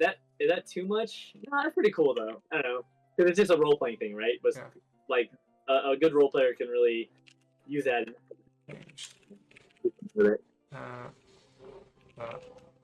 Surrounding something. Mitch said that city character that aged throughout a day, then reverted back the next day. Oh, that's good. Well, I'm suggesting, and I guess this is also related to Fae-Touched your class, right? And that's something. Let's talk on that too, actually, because that's a really good question. Sprout a horn or tail until the next time. Just length No. the hair on your head. Your head, something like that. Or all the hair on your body suddenly falls out. You Okay, become so hairless. yes. So what happened while I was just typing that? Okay, well, first, Mitch has an idea. Look different to everyone you meet. That could be interesting. And bad for everyone around you, and that could create interesting role playing situations, like having a different appearance to everybody. That could be interesting. Oh, yeah, like no one recognizes you. Yeah, like you're a stranger to everyone for Yeah, temporarily. even your companions. Yeah, that's interesting. Yeah. Yeah, no one recognizes you. Um, yeah, no one recognizes you. That feels like a serious hindrance, though. I don't think that's minor. Yeah, that's fair. No, what I was gonna say is, we also have to touch on why the Faeseekers are different from the Fae-Touched. Sure, we'll come back to that. Yeah. So, Ant says sprout horns or tail. Yep, that's cool. Tail sounds useful. Horn, yeah. a vestigial, sprout a vestigial tail. Yeah. Yeah, sprout a horn. Yeah, or vestigial tail. Vestigial tail. Okay. All right. I ready for this? Yeah. Your arms become twice as long, and your legs become half as short. Yeah, I love it. You're. What were the other way around though? Your legs become twice as long and your arms become half. You have both. You can have both. Right? Because then you just can't reach anything. Yeah. Yeah, or it could be, or that curse can have either or something, and flip a coin or something. Right. I don't know. Yeah. You can either make them two different curses, or you can put on one card and then. I'll write that down. Your legs become half as long, and your arms. Wait, half as short. Sorry, half as short, and your arms become twice as long. So, okay, so Mitch is suggesting your inner thoughts are always written on your body as you think them. Now, the reason why I would go against this one is the fact that writing is a very new introduction to the realm of the Celts, to the Valak, our version of the Celts, right? So, the Teolith Teg would not have a writing system, I would argue. And so they wouldn't, none of their curses would have to do with writing. That's a very Valak thing, I would argue. I mean, a very thing. But you agree with that? Yeah, I think so. I think maybe we have symbols. Like, what are we carving onto wodestones? You know, but the symbols have magic to them, not necessarily. Or we have to make a choice in this book.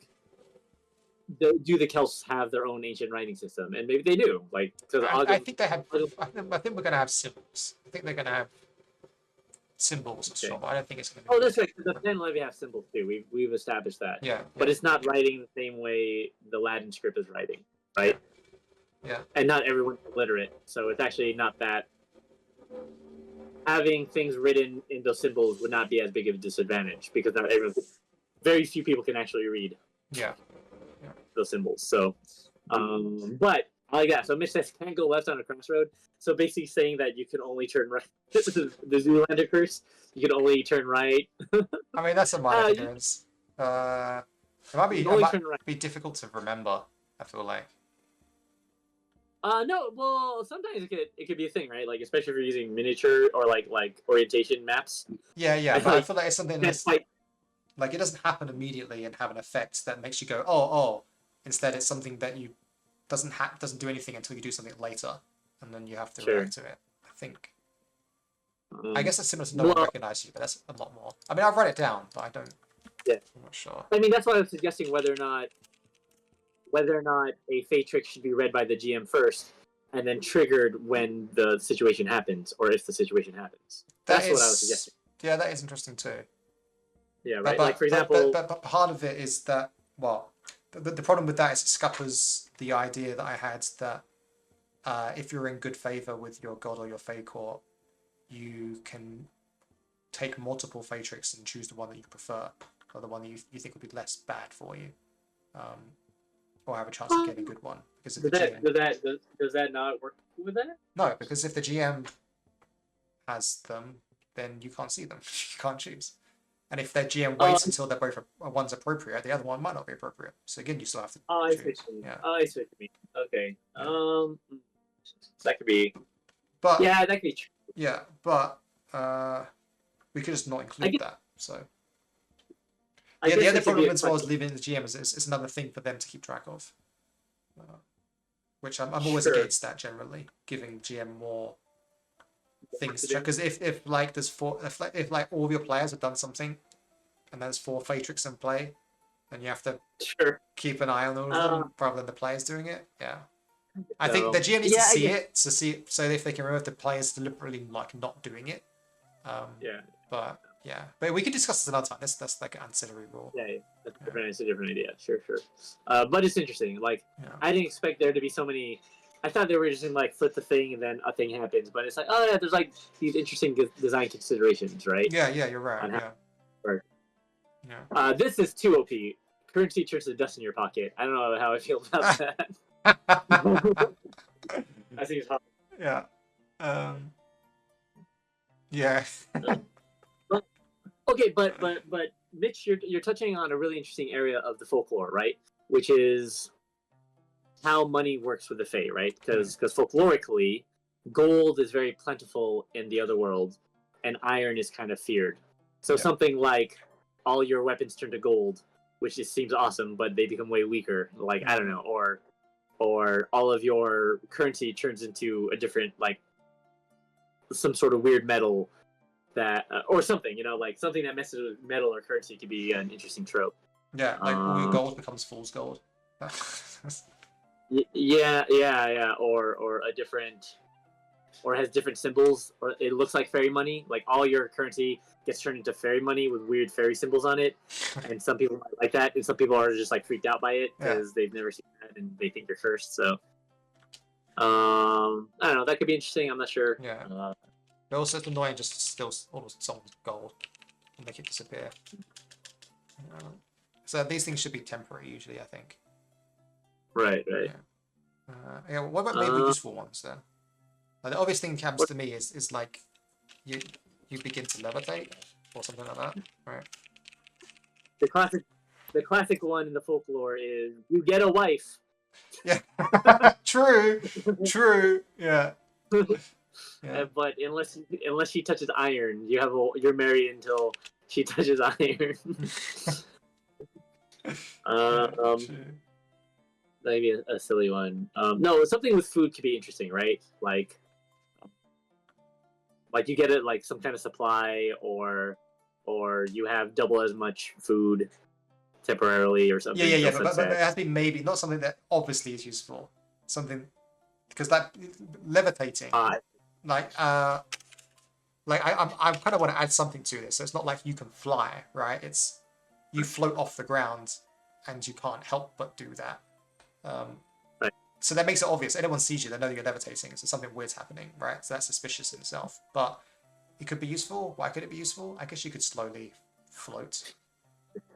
You levitate about half a meter off the ground. Yeah.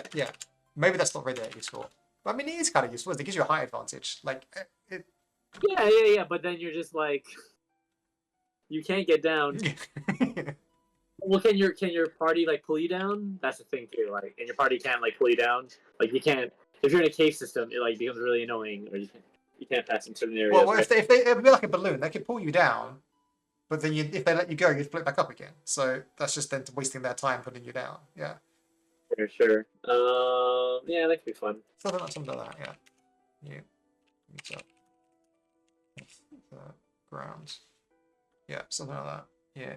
Or you rise to levitate half a meter off the ground. Yeah. Something like that. Or you turn invisible, right? You turn invisible.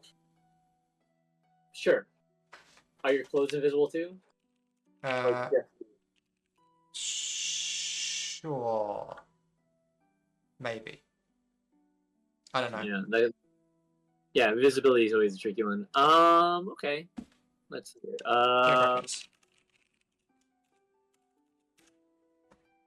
Because obviously, like, when we have spells like that in the game, but the key part is that you can turn them on and off whenever you want, right? But if you're just invisible and you can't control it, then that can become a real pain in the ass sometimes. But other times it's good, right? Right. How about something to do with knowledge? Like you have knowledge of something, right? You suddenly have knowledge of something, but not something that's obviously useful. You know what the lottery numbers will be in 2,000 years' time?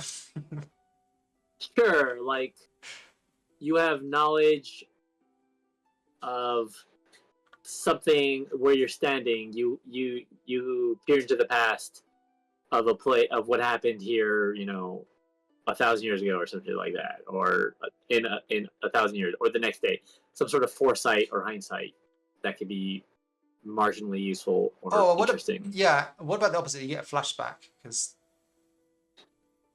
the future's hard for, I feel like, GMs to catch. But what if you immediately gain a flashback to what happened here yesterday, and it just happens wherever you are when that happens? It might be completely useless, but it could be, and it could be a hindrance because you could be in the middle of a fight or something, and suddenly you're doing this vision instead. Or the jailer was touching himself here yesterday. No, I like that. Some sort of prescient is interesting. Right? Vision of what happens in this location yesterday.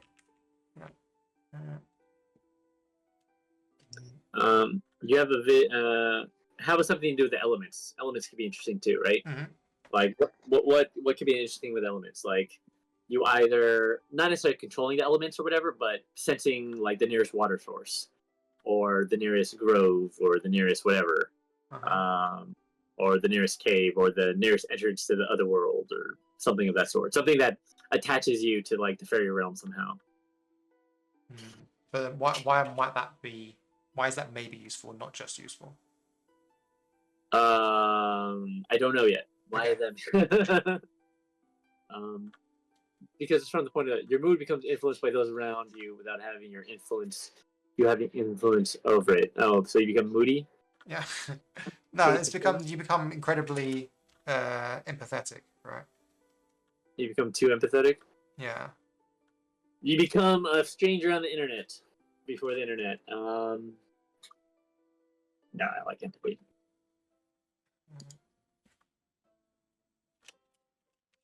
Okay. Here's one. All sounds are twice as loud to you. Because that could be maybe useful, right? Because you can hear that's true. Yeah. It could be really annoying because you can't hear what's going on. Yeah. If you're in a crowd, it happens. Yeah. It's too loud and sensory overload. Yeah. Twice as loud. So that's kind of fun. And let me write down the ants one as well. You intensely. That's a fun one. You become you suddenly develop a phobia to an element. That's a fun minor hindrance. Yeah. You share the emotions. Have you ever seen someone that was water phobic? It's horrifying. Have you ever seen a video of that? No. Why would I? What even is that? Is that real? What do you mean? Yeah. So one of the symptoms of rabies in humans is water phobia. Wow. And so I saw a video one. It's kind of haunting. Of a guy who he's dehydrated, and he tries to drink water and he starts freaking out, and he can't drink it. That is terrifying. Yeah. It's very terrifying. Yeah, it's horrifying. Yeah, I was for a second I was just like, oh, you just avoid water, but I forgot that you need to drink it to survive. Yeah. So he starts freaking out, and he can't. Yeah, it's horrifying. I don't want to watch that video. Thank you. Don't send that to me. Yeah. I'll share it in the chat. I'll share it in the chat. In the chat. My favorite one with this though is oh no, fire! I'm afraid of fire now. Yeah. All right, I think we're coming up to time now, so we can leave this here. But I mean, we've got a bunch of cool ideas, and we're kind of in the right space, I think. Ye Faeseekers, fair Faeseekers, thank you so much. A bit like a bit like Mr. T in the A Team. Oh, was he scared of water? He was, right? Like because he couldn't swim. Is that it? I can swim. That was Maybe. before your time. Mr. T is not. Did you ever watch that in Britain? Is Mr. T? Yeah, yeah. I think my parents used to watch it. I think I've seen it a few times. 18. Okay, all right. 18, yeah. I love Mr. T. He was a national treasure. Anyway, Yeah. so that's yeah. Thank you so much for joining us. Oh, you had a question that we put a pin in, which is what's the difference between Faeseekers and Fae-Touched? Yes. What's the difference between Faeseeker and Fae-Touched? And then did we against the Fairy Queen? Did we add another? We added Faceless. Were they?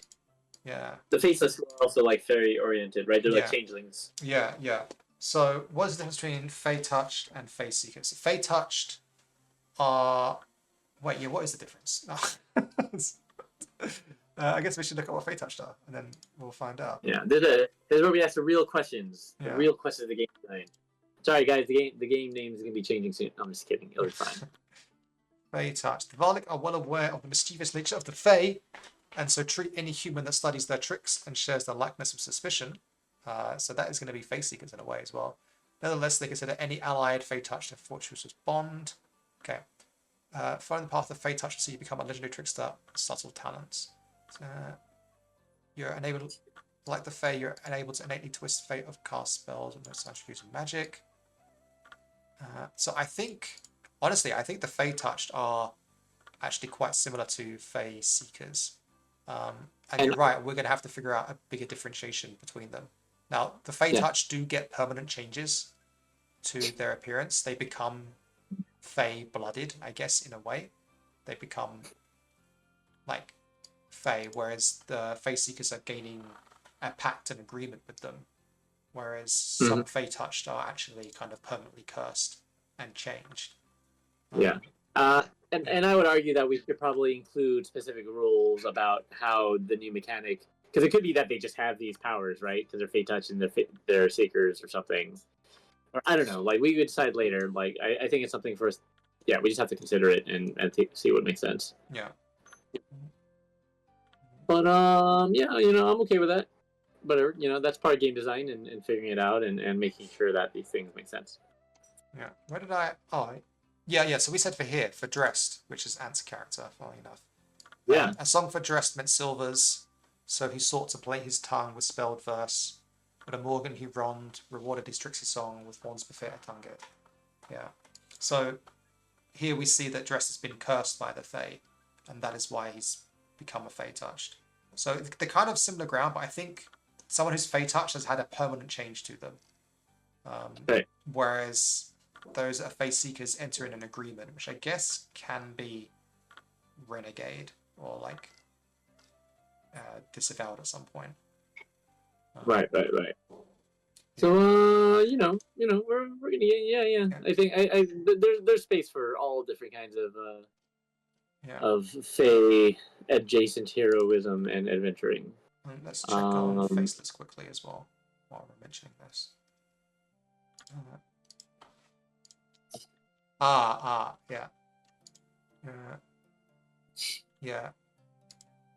Yeah. So we say here, yeah. It said that you'll never knowingly meet an Elder Fae, for the Tell with Tag can choose their forms. Those called the Faceless master of wit of that power. Where the Druid embraces the forms of other living beings, the Faceless can carefully alter their human appearance to be as they wish. And while the Fae-Touched sought Fae magic or had it cursed upon them, many Varlic believe the Faceless have Fae blood in their ancestry, granting their abilities. Yeah. So the Faceless are like our Cambions, are those born of some kind of Fae-human relations. The Fae-Touched did seek magic, and maybe had it cast upon them. So we'd have to might have to slight retcon that or change it somewhat to make them different to Faeseekers. Yeah, we'll figure it out. Yeah. I'm not worried about it. I'm not worried about it. But it's a good thing to talk about. It is. Game design considerations. Always have to be backwards compatible. We don't always have to be backwards compatible, as we can see from other companies, but I think it is nice to be backwards compatible. Not naming any companies. No. Yeah. Anyway, it's 10 o'clock. It's my son's bedtime. Yep. So put my little boo back to bed. Yeah, put the boo back to bed. All right, thank you. So Thank you, Mitch. Thank you, Anne, for your contributions. we'll see you later. Yeah, we'll see you later too. Yeah. Good night, dude. Cool. See you later. All right, night, guys. Thank you so much. Okay, I guess I just have to stream now. Ending.